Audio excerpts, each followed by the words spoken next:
안녕하세요. 커피앤톡입니다.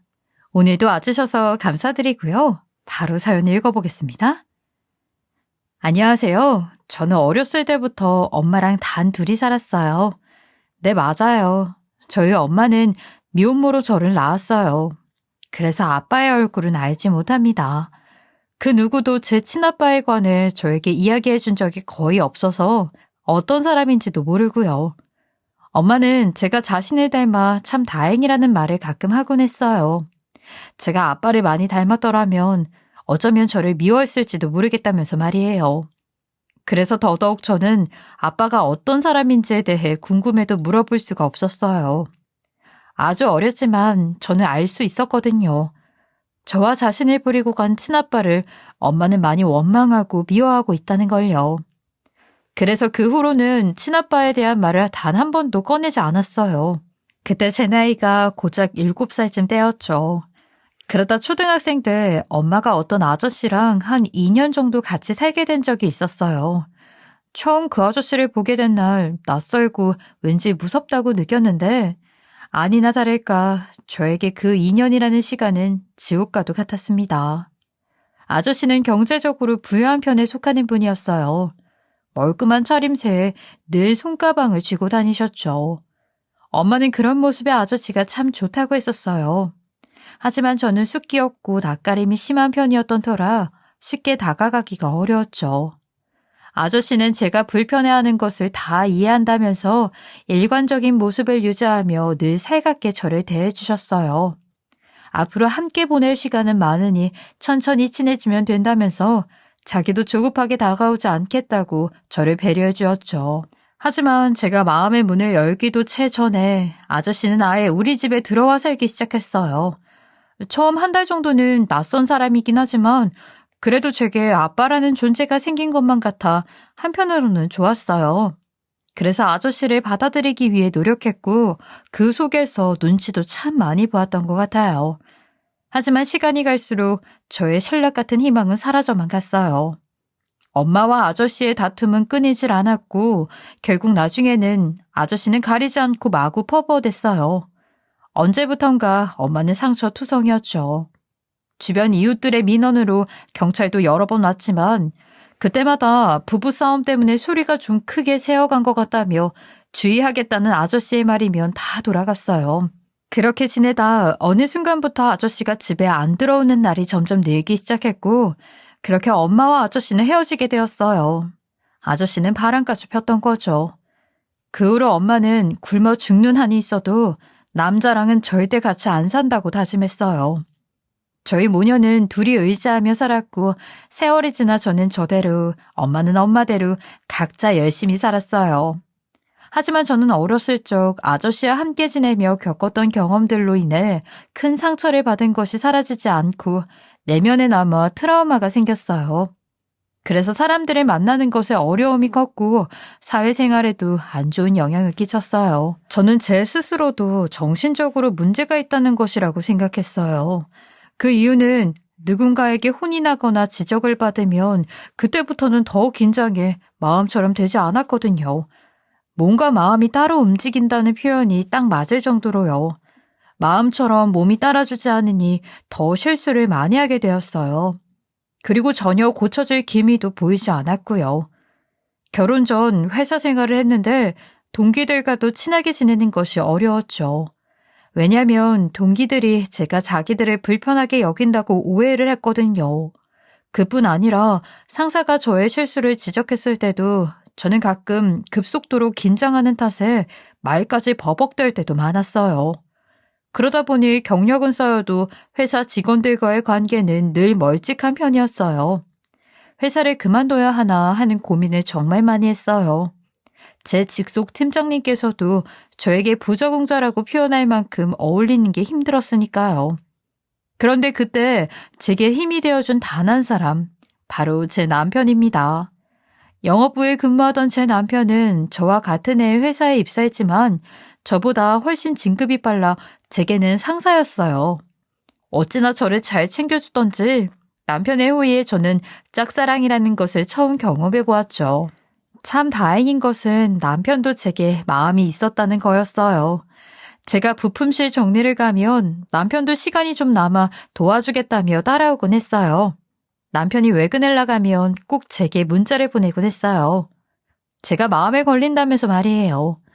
남들은 제게 부적응자, 이상한 사람, 부족한 사람이라며 손가락질할 때 유일하게 저에게 잘할 수 있다고 다독여준 남자. 제 인생에서 가장 큰 용기를 내었던 날이 바로 남편에게 제 마음을 고백했던 순간이었을 거예요. 그마저도 진지하게 만나보자는 고백을 남편이 하고 연인이 된 후에야 제 마음을 털어놓는 거지만요. 그렇게 저희는 사내연애를 시작하게 되었습니다. 사내연애를 시작한 뒤 저희 팀원들도 그 외에 저를 안 좋은 시선으로 바라보던 사람들까지 저를 대하는 것이 조금 바뀌었어요. 아무래도 일도 잘하고 사람들과의 관계도 좋은 남편의 영향이 컸을 테죠. 그렇게 2년의 열애 끝에 저는 남편과 결혼까지 하게 되었어요. 결혼한 후 얼마 안 돼서 남편은 이직하게 되었죠. 더 좋은 조건을 제시해준 회사가 있었거든요. 그렇게 저는 회사에 남고 남편은 다른 곳에서 각자의 일을 해내게 되었어요. 남편을 만나 모든 게 다 잘 풀리기에 앞으론 마냥 좋은 줄만 알았지만 그렇지 않았어요. 결혼한 지 3년 만에 제가 첫째 아이를 낳는 걸 보고 얼마 뒤 엄마가 돌아가셨거든요. 오래전부터 유방암 진단을 받았었어요. 암이 생겼다는 걸 알았지만 일부러 수술과 치료를 하지 않으셨죠. 제가 일찍 그 소식을 알았더라면 어떻게든 엄마를 설득해서 치료를 받게 해드렸을 텐데 그럴 거라는 걸 아신 엄마는 저에게까지 숨겼다가 돌아가시기 한 달 전 더는 손 쓸 수 없게 되었을 때가 돼서야 제게 당신의 암 소식을 알려주었어요. 그렇게 엄마를 보내고 나니 저는 더 외로워졌어요. 결혼 후에 임신하게 되니 조금씩 엄마라는 존재를 이해하게 되고 그리워하게 되잖아요. 살아있는 부모라고 해도 더 그들의 따뜻했던 품이 생각나잖아요. 그런데 그런 걸 경험할 때 엄마를 떠나보내게 된 저는 자책도 많이 들고 그리움이 사무칠 때가 많았어요. 비록 엄마는 돌아가시면서 언제든 자신을 찾으면 꿈속에서라도 나타나 저를 품어줄 테니 꼭 자신을 찾아달라고 말씀하셨지만 그게 큰 힘이 되지는 못했어요. 세상의 마지막을 제 염려로 마치게 된 것 같아 죄송스러움이 너무도 컸거든요. 제 엄마를 잃고 누군가의 엄마가 되어버린 제가 너무도 큰 마음의 짐을 느꼈던 탓인지 그나마 가장 오래 다녔던 남편과의 추억이 가득한 그 직장에서 큰 실수를 하고 말았어요. 간신히 성사된 계약건이 저로 인해 파기가 된 어마어마한 실수였죠. 결국 제 담당 팀장님은 경위서를 제출 후 수습하기 바빴고 저는 그 수습을 해결하지도 못한 채 회사에서 잘리게 되었어요. 늘 업무적으로 완벽한 것을 추구하던 남편은 제 해고 소식을 듣고는 저를 많이 원망했습니다. 당신에게 면목 없어. 내가 어떻게든 최대한 빨리 다른 직장 알아보고 취직할게. 미안해. 도대체 어떻게 사고를 쳤길래 해고까지 당해? 당신이 그 일을 한두 해 하는 것도 아니고 무려 근무 경력이 7년이야. 아무리 장모님이 돌아가셔서 정신이 없었다지만 이건 도가 너무 지나쳐. 당신이 무슨 내 직속 상사야? 갑작스러운 외벌이 상황이 생겨서 많이 답답한 건 알지만 그렇게까지 이야기해야 해? 내가 회사에서도 정말 인간 이하 취급까지 받으면서 욕먹고 나왔는데 그렇게까지 말을 해야 당신 속이 시원해? 지금 어디서 큰 소리야? 당장 현실을 봐. 월세는 어떻게 낼 거며 애까지 있는데 생활비가 반토막 난걸. 그럼 지켜만 보고 나는 말도 못해? 아무리 무능하다지만 이 정도일 줄은 정말 꿈에도 몰랐다고. 뭐? 무능? 당신 정말 엄마 떠나보내고 이제 내가 죽은 당신과 우리 아이뿐인데 그럼 내게 그렇게까지 막말을 해야 당신 속이 편하니? 가뜩이나 면목 없고 미안해하는 내게 그렇게 한 번 더 상처를 줘야 편하냐고. 제가 회사를 잘리기 6개월 전 남편은 승진했습니다. 그래서 조금 무리하면서까지 월세로 집을 옮겼어요. 2년 계약을 했으니 다른 곳으로 이사 가려면 한참 남은 이 시점에서 갑자기 뚝 끊겼으니 남편은 부담도 되고 많이 혼란스러웠을 테죠. 집을 넓혀 들어가 월세가 만만치 않았어요. 관리비도 그 전보다는 훨씬 많았고요. 그러니 남편의 마음을 모르는 것은 아닙니다. 저도 그렇기에 참 면목이 없었어요. 하지만 남편의 말은 한마디 한마디가 다 제게 상처로 돌아오더군요. 하지만 그때 잠깐 원망의 소리를 듣는 걸로 끝이 나지는 않았어요. 남편은 꽤 자주 듣기 싫은 소리를 했고 나중에는 시어머니도 제 해고 소식을 접하게 되고 나서 자기 아들을 힘들게 만든다며 안 좋은 말들을 해댔죠. 어느 순간부터는 시댁에 가끔 찾아뵙던 것도 하기 싫어지더라고요. 가면 제 아이에게도 제 험담을 하니까요. 거기다 제 얼굴은 꼴도 보기 싫다며 아이만 안고 시어머니는 방으로 쏙 들어가 버리기 일쑤였어요. 그나마 시아버지만 아무 말씀하지 않으셨죠. 마음의 병이라는 게 참 무섭더라고요. 몸이 허약해지듯 마음도 허약해지고 점점 시들어가는 느낌이랄까요. 저는 친정엄마가 세상을 떠났을 때 느꼈던 슬픔과는 또 다른 마음의 병이 생겼어요. 무기력하고 우울한 게 종일 지속되었죠. 한 번은 너무 친정엄마가 그리워 미칠 것만 같았어요. 그래서 엄마의 유언과도 같은 말이 생각이 나더군요. 그래서 엄마가 쓰던 번호로 문자를 보냈어요. 당연히 답장은 없었고요. 하지만 제가 엄마의 번호로 문자를 보내는 그 자체로도 위로가 되더라고요. 꼭 엄마가 금방이라도 연락을 줄 것만 같았거든요. 남편은 제 얼굴만 보면 일은 구하고 있느냐, 언제까지 놀고만 있을 거냐며 한심해하고는 했었어요. 그래서 저는 남편과의 관계를 개선해보고자 어쩔 수 없이 시어머니가 운영하는 식당에서 일하기로 했죠. 시어머니도 제가 회사에서 잘린 뒤 알아보고 정 할 일이 없으면 자신의 식당이라도 나오라고 하도 성화였으니 차라리 잘 됐다 싶은 마음도 있었던 것 같아요. 그때만 해도 함께 일하다 보면 지금은 미운 감정이 생겼을지 몰라도 점차 다시 가까워지겠지 싶었어요. 하지만 아무래도 식당 일이 처음이다 보니 고생을 많이 하게 되더라고요. 하나부터 10까지 배워야 하는 것들도 많았고 시어머니의 스타일이 있었기에 거기에 맞추기도 해야 됐어요. 제 딴에는 정말 열심히 노력했어요. 그런 제가 안쓰러웠는지 시아버지는 일 시키는 걸 좀 조심스러워했습니다. 하지만 시어머니는 달랐어요. 여전히 저를 미워했고 제가 식당 일을 돕기 전보다 더 많이 홀대했죠. 사소한 서빙 문제나 계산을 잘못하면 저는 시어머니에게 갖은 구박을 들어야 했고 시어머니에게 구박을 들으면 들을수록 제 실수는 더 많아져만 갔어요. 일한 지 얼마 안 되었을 때 있었던 일인데 한 번은 지나가는 손님을 피하다가 제가 컵을 떨어뜨렸어요. 컵은 플라스틱 컵이라 깨지거나 하는 위험천만한 일은 없었죠. 하지만 시어머니는 제가 컵을 떨군 모습을 보더니 큰 사고라도 친 듯 저를 나무라더라고요. 아, 이게 다 무슨 소리야? 예, 너는 도대체가 할 줄 아는 게 뭐니? 아, 그깟 컵 하나 제대로 못 가지고 와? 아, 죄송해요.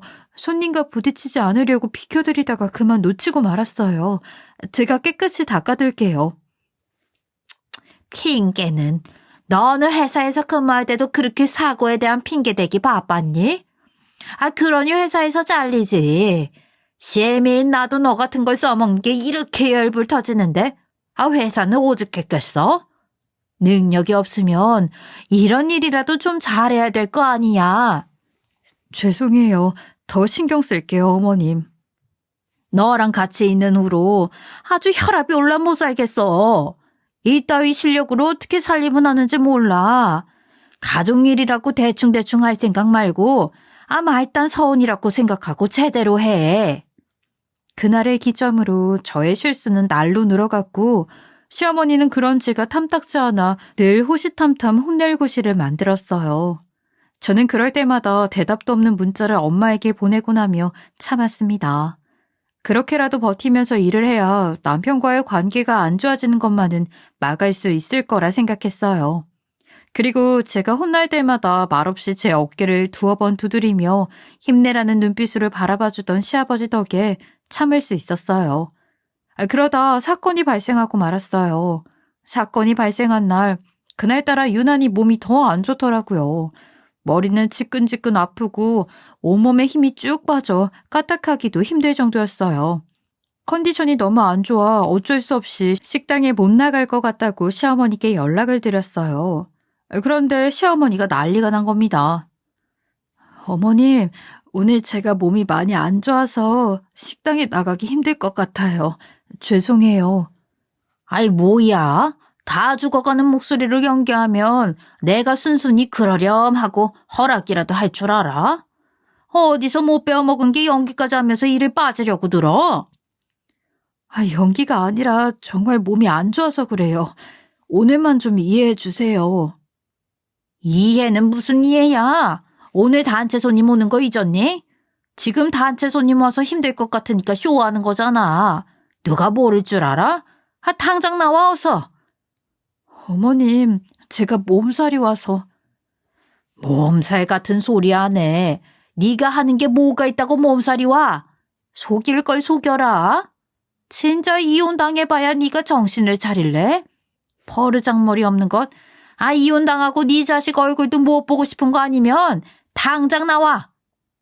이혼의 빌미로 갖은 소리를 해대며 식당에 나오라는 시어머니. 하는 수 없이 천근만근인 몸을 이끌고 식당에 나가야 했어요.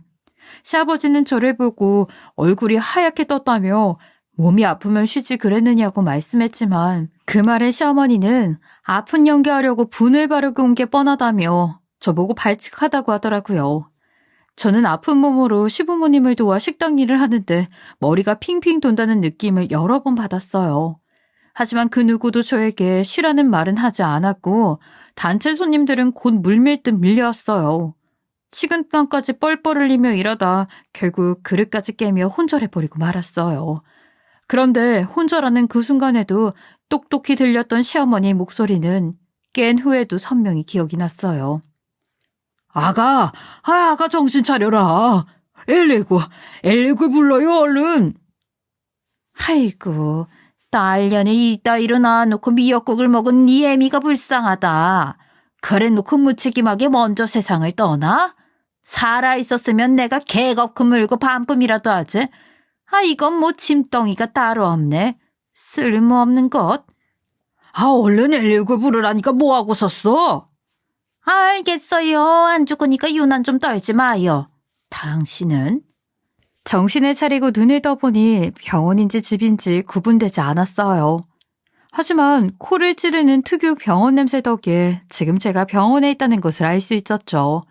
주변을 두리번거리고 살펴보니 제가 있는 곳은 병원 VIP 병실이었습니다. 너무 놀라 벌떡 몸을 일으켰어요. 제가 가장 비싼 병실에 누워있다니 이게 말이 안 되잖아요. 제 가족 중 그 누구도 저를 이 좋은 병실에 입원시킬 리 없으니까요. 그런데 몸을 세워보니 한켠 미니 소파에 앉아있던 한 여자가 눈에 띄었어요. 그분은 제가 깬 것을 보고 웃으며 다가왔어요. 저는 그분에게 이게 다 무슨 일이냐고 물었고 차근히 설명해 주더군요. 저를 이곳 병원으로 데리고 온 건 바로 돌아가신 엄마 핸드폰 전화번호를 쓰고 있던 사모님이었어요. 알고 보니 이 사모님은 엄마가 돌아가시자마자 엄마 번호를 쓰게 됐고 제 연락을 줄곧 받아왔다고 하더라고요. 처음에는 보내다 말겠지 싶었지만 거의 매일같이 보내다 보니 연락을 하기가 애매해졌다고 해요. 게다가 제가 엄마에게 보낸 문자는 거의 일기식이었던 터라 제 모든 상황까지 다 적어져 있었거든요. 우리 집 시댁 식당에서 있었던 일 등 특정 장소까지도 다 적어졌던 터라 제가 어디 사는지 유추할 수 있었다고 해요. 그 사모님은 도대체 문자 보내는 사람은 어떤 사람이기에 이렇게 그리움 가득한 문자들을 보내는 걸까 궁금해지기 시작했고 그렇게 저를 찾아오게 된 시모의 식당에서 저라고 추측이 되는 사람이 창백한 얼굴로 일을 하는 모습을 보았고 직감적으로 저라는 걸 알 수 있었대요. 그런데 제가 곧 쓰러졌고 저를 표독스러운 얼굴로 내려보는 시모가 하는 말을 듣고 제가 문자를 보내는 주인공이라는 걸 확신했다고 해요. 그래서 그 길로 사모님은 저를 자신의 차에 태워 병원으로 옮겨 입원까지 시켜주었던 겁니다. 그러면서 자신이 누군지 소개를 해주었어요. 그 사모님은 한 기업의 외동딸이었는데 자식과 남편을 모두 잃고 혼자 살고 있다고 했어요. 참 신기한 건 그분이 우리 엄마랑 동년배였다는 사실이었어요. 제 문자에 언제부턴가 도움을 주고 싶다는 생각을 참 많이 했다고 해요. 저는 그간 제가 겪었던 모든 일을 그 사모님께 털어놓았어요. 친한 친구들에게도 털어놓지 못했던 제 이야기를 말이에요. 사모님은 제 이야기를 듣고는 오묘한 표정을 지었어요. 그러더니 갑자기 제게 자신이 힘이 되어주고 싶다면서 저를 돕겠다고 하는 거예요. 저는 그 말에 처음에는 많이 당황했어요. 도대체 일면식도 없는 저를 왜 돕겠다는 건지, 돕는다면 어떻게 돕겠다는 건지 의문투성이었죠. 그런데 사모님이 제 가슴을 후벼 파는 말을 하더라고요. 기구한 인생을 살아왔을 수는 있어요. 하지만 벗어날 수 있음에도 불구하고 기구한 채로 살 필요는 없지 않아요? 당신은 스스로가 자신의 가치를 떨어뜨리는 중이라는 생각이 들었어요. 아, 왜 그러고 있는 거죠? 제게 남은 유일한 가족이니까요. 제가 보낸 문자를 다 봤다면 아시잖아요. 제게 남은 유일한 가족이 남편과 아이, 그리고 시댁 식구라는 걸요. 저는 혼자이고 싶지 않았어요. 남보다도 못한 가족이라면 있어도 없는 거나 마찬가지죠. 당신을 생각하지 않는 가족들을 위해 얼마나 더 희생할 수 있을까요? 얼마나 더 무시를 받고 멸시를 받아야 벗어나겠다는 생각이 들 것 같나요? 냉정하게 말하자면 지금이 그 벗어날 기회라고 난 생각해요. 제가 힘이 될 거예요. 도와줄게요.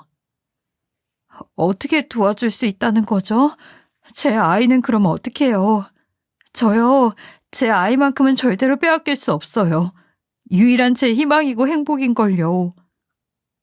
아이는 엄마가 키워야죠. 그런 가족들 밑에서 뭘 보고 배우겠어요. 못된 식구들에게 멋지게 복수해봐요.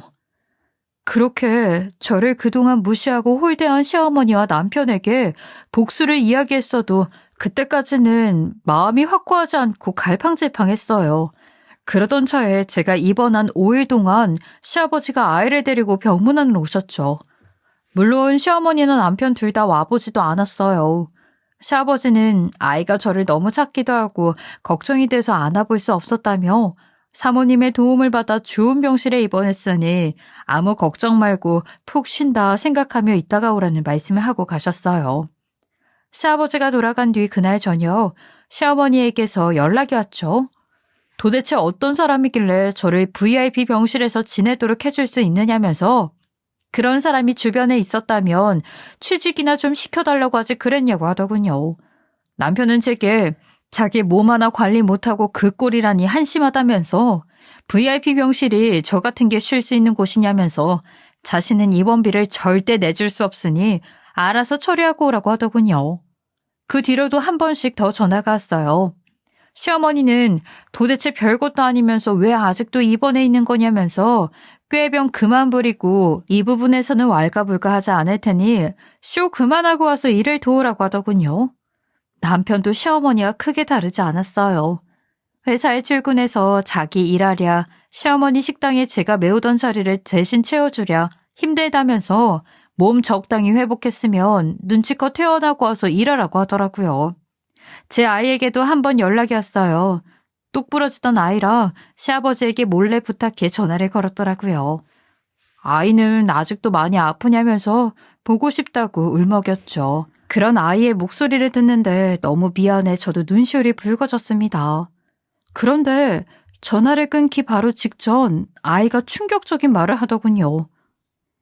엄마가 얼른 나와서 건강한 모습으로 우리 한이 만나러 갈게. 조금만 더 기다려줘. 엄마가 열심히 치료받고 갈 테니까 더 씩씩해져서 만나자. 응, 엄마. 아프지 말고 얼른 와. 나 할머니 식당에서 종일 노는 거 너무 심심해. 집에서 엄마랑 놀고 싶어. 미안해. 엄마가 딱 2번만 더 주사 맞고 갈게. 그때까지 할머니, 할아버지 말 잘 듣고 아빠 말도 잘 듣고 알겠지? 걱정 마. 그런데 엄마가 바뀔 수도 있는 거야? 나는 엄마 바뀌는 거 싫은데. 하나, 그게 무슨 말이야? 엄마는 하나야. 어떻게 엄마가 바뀔 수 있어? 그건 말도 안 되는 거지. 그런데 할머니랑 아빠가 하는 이야기 들었는데 내가 엄마가 바뀐다고 뭘 얼마나 힘들어하겠냐고 그랬단 말이야. 나는 엄마 바뀌는 거 싫어. 앞으로도 쭉 엄마랑 같이 지낼 거야. 하나, 엄마 어디 안 가. 어디 가더라도 꼭 우리 한이랑 같이 갈 거야. 그러니까 불안해하지 않아도 돼? 엄마가 바뀔 수도 있냐는 아이의 말에 저는 순간 가슴이 철렁 내려앉았어요. 저는 아이와 전화를 마친 뒤 곧장 사모님께 부탁했어요. 복수하기 전에 꼭 확인해 봐야 할 게 있다고 말이에요. 그리고 아이가 말했던 것에 대해 알아봐 주기를 부탁했어요. 그리고 시어머니와 남편에 왜 그런 식의 대화를 하게 되었는지 금방 알 수 있었죠. 시어머니는 도움도 안 되는 절 내치고 다른 여자와 재혼하기를 바란 것이었어요. 남편도 꽤 적극적으로 시어머니의 의견에 따른 것 같더군요. 시어머니와 남편은 이혼 사유를 모으고 있었어요. 제 단물만 쪽 빨아먹은 뒤 버리려던 속셈이었던 거죠.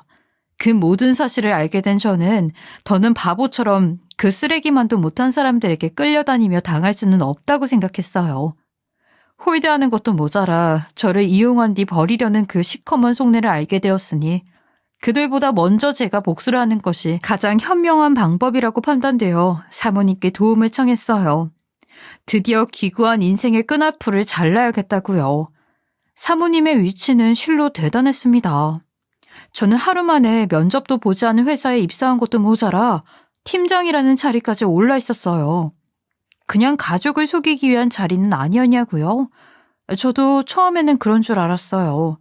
하지만 사모님께서는 회사에서 잘리기 전 제가 했던 업무 파악 후 자리를 만들어주신 것이었죠. 제게 태어나고 나면 그 거지 같은 시어머니 식당이 아닌 자신이 만들어준 자리에 앉아 자기를 도와 일을 하라고 말이에요. 그뿐만이 아니었어요. 사모님은 시어머니의 식당에 대해 조사를 하기 시작했어요. 그리고 제가 태어나던 날 사모님은 위생신고가 들어갔으니 곧 점검이 나갈 거라고 하더라고요. 저는 갑자기 웬 위생신고인가 의아했어요. 저희 시어머니는 식당에 대한 자부심이 대단한 분이셨기 때문에 더욱 이해가 안 됐죠.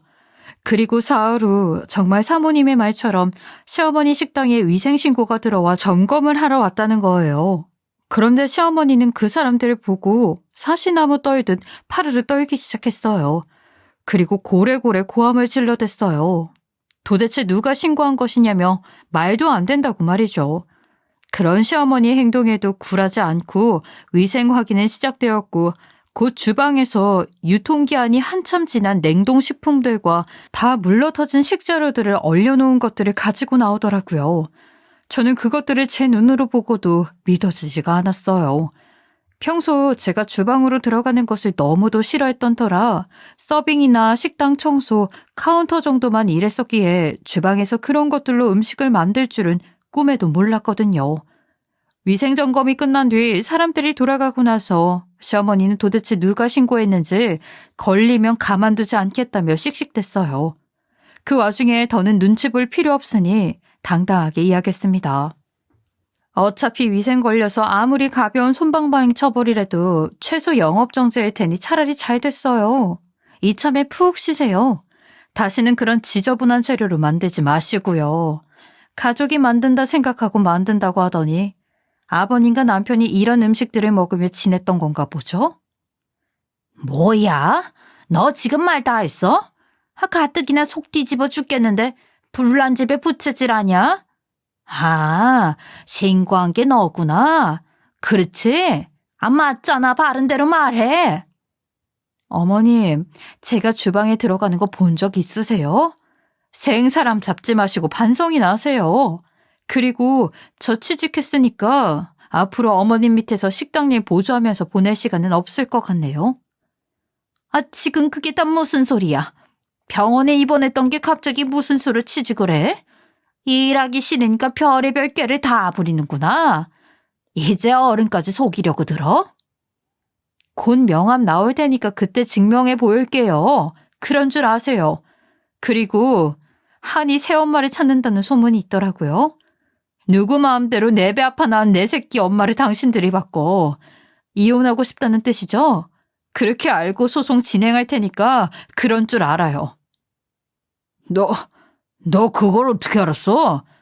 우리한테 사람 붙였어? 어? 이것이 보자 하니까. 사람을 붙여? 당신은 자식 듣는 곳에서 할 말 못할 말 구분도 못하고 찌꺼리다. 애까지 듣게 해놓고 뭐라고? 그동안 내가 고분고분 처신하니까 내가 우스웠나 본데 누가 더 무서운 사람인지 한번 끝까지 두고 보자고. 두고 보자는 말을 남긴 채 그 길로 식당에서 나왔어요. 그리고 곧장 집으로 가 간단히 짐을 챙겨 아이와 집을 나왔습니다. 사모님께서 끝까지 도와주기로 했으니 모든 게 정리될 때까지 자신의 집에서 지내라고 선의를 베풀어 주셨거든요. 이렇게 선의를 베풀어 주시는 이유를 여쭤본 적이 있었는데 제가 본인 딸처럼 느껴졌대요. 그리고 제 일기와도 같은 문자를 보며 마음이 이렇게까지 애절했던 적이 없었고 얼굴은 모르지만 진심으로 도와주고 싶다는 생각이 들었다고 하셨죠. 본인을 그저 저희 돌아가신 엄마가 보내준 조력자라고 생각해달라고 하시는데 사모님 말씀을 듣고 되려 제가 운이 참 좋은 사람이라고 생각하고 감사했어요. 그러면서 사모님은 남편도 자식도 먼저 여의고 남은 방이 너무 많은 자신의 집이 쓸쓸하기만 했는데 덕분에 자신도 간만에 기분이 좋다면서 말이에요. 말로는 저를 도와주겠다고 했지만 도움을 받기는 자기도 매한가지라고 말해주는데 어찌나 감사하던지 거기다 유능한 변호사 도움까지 받을 수 있도록 힘써주기까지 했어요. 이혼 소송 과정에서 증거들을 수집하면서 알게 된 것이 하나 더 있었습니다. 남편이 일하고 있는 회사가 사모님의 절친한 친구의 남편분이 경영하고 있는 회사였다는 사실이었어요. 거기다 남편은 회사에 오피스 와이프까지 있었더라고요. 회사 동료로 지내면서 어찌나 지저분하게 지냈던지 입이 다물어지지 않았어요. 그런 사람에게 말도 못할 괄시를 받으면서도 가족이라는 이유로 어떻게든 관계를 지키기 위해 애썼던 제가 너무도 어리석었다는 걸 그제서야 알게 되었죠. 뭐 오피스 와이프가 있다는 덜미가 잡힌 덕에 이혼 소송은 너무도 수월하게 진행되었지만요. 남편과의 이혼 소송은 승소로 끝이 났어요. 양육권도 당연히 제가 가졌고요. 경제적 상황이 여의치 않았다면 힘들었겠지만 사모님이 힘써준 덕에 취직이 되었고 급여도 전 남편보다 훨씬 많이 받으면서 일을 하게 되어 걸림돌이 전혀 없었거든요.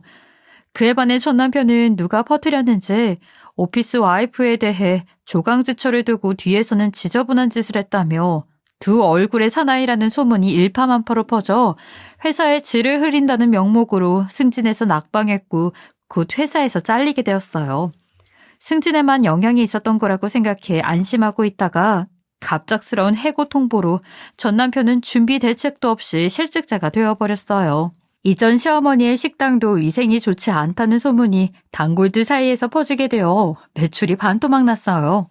거기다 그 식당 상가를 사모님이 비싼 값에 사들이면서 소문이 안 좋은 식당을 둘 수는 없다며 계약이 얼마 안 남은 시점에 빼라고 하여 설상가상으로 식당까지 빼게 되어 졸지에 길바닥에 나앉은 신세가 되었어요. 사모님은 시어머니와 시아버지의 식당에 찾아가 그동안 저를 괴롭혔던 대가를 이렇게라도 치르라며 그래도 고작 식당 빼는 걸로 끝났으니 감지덕지인 줄 알라는 말을 남긴 채 식당을 유유히 빠져나왔어요. 사모님의 방문에 뭔가 잘못되었다는 것을 그제야 느낀 이전 시어머니는 제게 연락을 해왔어요. 귀태나는 여자가 찾아와 저를 괴롭혔던 벌로 식당 운영을 못하게 하는 거라고 하더라면서 말이에요. 자신이 언제 괴롭혔냐면서 제발 아니라고 해명 좀 해달라고 애원하는데 그런 이전 시모에게 저는 똑같이 대갚아 주었어요. 예. 아무리 헤어졌어도 이렇게까지 복수하는 법이 어딨어? 어떤 기태나는 여자가 상가 주인이라고 와서는 네 얘기를 꺼내더구나.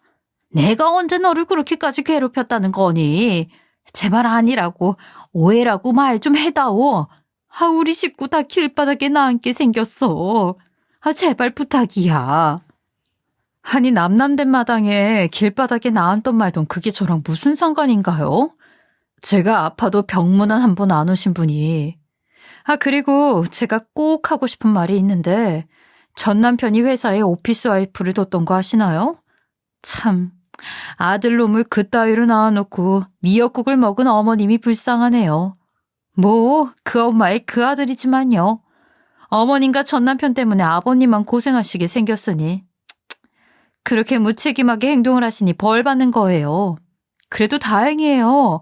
어머님이 살아계셔서 이렇게 쓰레기 같은 남편 반품했으니 말이에요. 아, 너 그게 다 무슨 말버릇이야? 아무리 좋게 끝난 관계가 아니라고는 해도 어떻게 그런 말을 할 수 있어? 왜요? 어머님도 저한테 그렇게 말했잖아요. 좋게 끝난 관계가 맞고 아니고를 떠나서 제가 몸살로 식당에서 일하다 쓰러진 날 어머님께서 그렇게 말했잖아요. 기억 안 나요? 그러게 왜 못되게 사셨어요? 넓은 아량으로 마음 베풀며 살았더라면 이런 일은 없었을 거 아니에요? 그 누구도 원망 마세요. 어머님께서 하신 짓들이 낳은 결과니까요. 사모님은 주변 기업들에게 전 남편에 대한 흉흉한 소문을 전했고 전 남편은 입사 지원서를 넣는 곳마다 떨어진 탓에 40대 중반의 취준생이 되어버렸어요.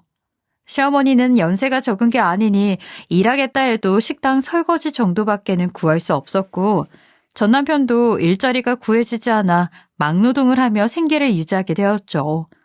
우리 가족이 함께 지내던 집까지 이혼할 때 저와 분할한 탓에 전 남편에게 남은 건 졸지에 백수가 되어 집에서 지내고 계신 부모를 요양하는 것뿐이었어요. 그에 반해 저와 아이는 사모님의 도움과 위자료를 통해 둘이서 지내기 딱 좋은 아기자기한 집을 구해 생활하게 되었답니다. 저의 복수는 그렇게 사모님 덕분에 아쉬움 없이 제대로 성공할 수 있었어요.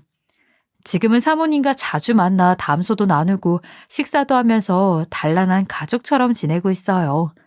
마음이 맞아서 함께 밥정 나누며 살면 그게 가족 아니겠어요? 저는 비록 이혼했지만 새로운 가족이 생겨 행복하게 하루하루를 보내고 있답니다. 돌아가시는 그 순간까지도 제게 자신을 찾으면 꿈에라도 나오겠다던 엄마. 그런 엄마가 마치 하늘에서 처사를 보내준 것만 같은 느낌이 들어요. 제가 맥없이 당하며 지내는 모습이 많이 속상해 행복해지기를 바라는 마음으로 사모님과의 연을 만들어준 건 아닐까요? 저는 여전히 그렇게 생각하며 하루를 따뜻하고 보람차게 보내려고 노력하고 있어요. 아이도 사모님을 저희 친정엄마 따를 때처럼 아주 잘 따르고 저도 사모님 덕분에 대인관계에 대한 거북함도 많이 고쳐져 지금은 마케팅 부서 팀장으로 밑에 직원까지 두고 진취적으로 일하는 멋진 여자가 되었어요. 가까워진 뒤 사모님을 엄마라고 부릅니다. 엄마가 제게 준 선물 같은 분이니까요. 제가 처음 사모님께 엄마라고 불렀던 날 저희 아이가 엄마는 엄마가 바뀐 거냐고 묻더군요. 그래서 바뀐 것이 아니라 엄마가 둘이나 생기는 기적이 일어난 것이라고 말해주었어요. 엄마가 둘이라 더욱 든든하다고요. 파란만장한 제 30대 후반의 일들이 제 인생의 걸음이 되어 더욱 인연을 소중히 생각하는 마음을 다시금 깨닫게 되었어요. 앞으로 탄탄대로일 제 인생에 그리고 제 아이와 두 번째 엄마와의 행복에 많은 응원 바랍니다. 긴 사연 들어주셔서 감사합니다. 지금까지 커피앤톡이었습니다. 오늘도 끝까지 함께 해주셔서 감사하고요. 다음 영상으로 또 찾아뵙겠습니다.